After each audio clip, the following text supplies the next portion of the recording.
Guys, welcome to my channel the legal girl Sonali. आज हम बात करते हैं हमारे कॉन्स्टिट्यूशन की प्रियम्बल के बारे में। तो हाँ, जैसा कि हम सभी जानते हैं कि हमारे प्रियम्बल की ड्राफ्ट पंडित जवाहरलाल नेहरू द्वारा तैयार किया गया। हमारे प्रियम्बल में 5 वर्ड्स यूज़ किए गए हैं, जिसमें सॉवरेन, सोशलिस्ट, सेकुलर, रिपब्लिक और डेमोक्रेटिक हैं।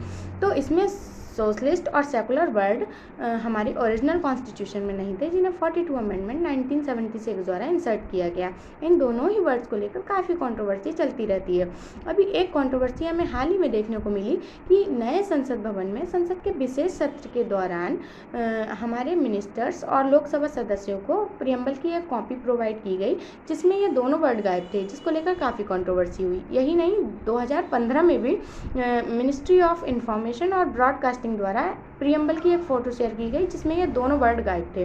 तो हमारे जो सेंट्रल मिनिस्टर रविशंकर प्रसाद द्वारा स्टेटमेंट दिया गया कि ये दोनों ही वर्ड गवर्नमेंट द्वारा 42 अमेंडमेंट द्वारा इंसर्ट किए गए हैं, तो गवर्नमेंट को ये राइट है कि वे इन दोनों वर्ड्स को हटा भी सकती है। आइए जानते हैं इन दोनों ही वर्ड्स का बेसिक कॉन्सेप्ट क्या है।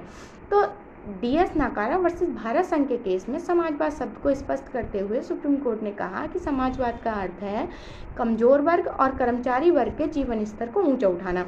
वहीं जस्टिस धर्माधिकारी ने अरुण राय वर्सेस भारत संघ के केस में ये डिसाइड किया कि धर्मनिरपेक्षता का अर्थ है सभी धर्मों के प्रति तटस्थता की भावना रखना।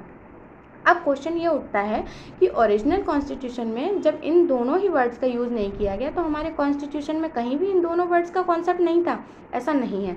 हमारे DPSP हमेशा से समाजवाद के ही ऊपर काम करते हैं और समाजवाद के कॉन्सेप्ट के ऊपर ही रेगुलेट होते हैं।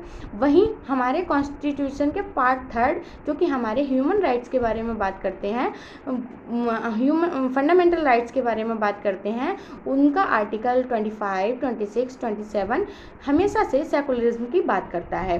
तो अब ये जानते हैं कि क्या हमारे प्रियम्बल में इन दोनों ही वर्ड्स को हटाया जा सकता है। तो मेरे ओपिनियन में हमारे प्रियम्बल से इन दोनों ही वर्ड्स को नहीं हटाया जा सकता, क्योंकि जैसा कि हम सभी जानते हैं कि केशवानंद भारती के केस में ये कहा गया कि संविधान के किसी भी भाग में अमेंडमेंट किया जा सकता है, लेकिन उसके बेसिक स्ट्रक्चर से छेड़छाड़ नहीं की जा सकती।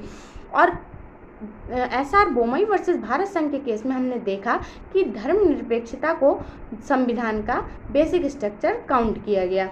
तो इस वजह से मेरे ओपिनियन में इन दोनों ही वर्ड्स को संविधान की प्रियम्बल से नहीं हटाया जा सकता।